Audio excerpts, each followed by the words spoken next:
Rain, a cigarette, a warming sign, black iron fencing. All are elements in this photo of a young man trudging the soggy streets of Times Square.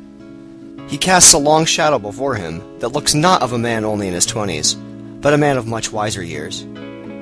Dennis Stock took this photo of James Dean in 1955 to be in a series of photos featuring Dean's life.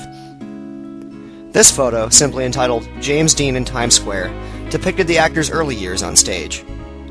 His upward glance and deeply discerning eyes suggest that his solitude on the stark sidewalk was not by choice, yet unavoidable at the same time. Notice the actor isn't walking towards the theater in the backdrop, nor is he wandering towards Times Square itself. This is not a photo of destination, but that of departure. Perhaps it's not the streets that discerns our actor, but the stage of which he leaves behind. His raised collar and shrugged shoulders depict a man who does not want to be noticed. Dean seems to succeed in his intent, as no one sees this famed actor braving the rain. It's almost as though he's leaving too late. His ship has sailed.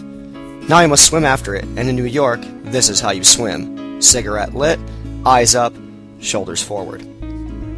No one can notice you leave because no one can understand which way you must go.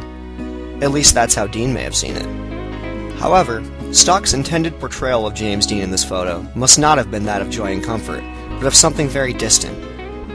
The only comforts Dean appears to cling to are the lit cigarette that rests between his lips and the long black overcoat he sports on his departure to protect him from whatever elements he faces.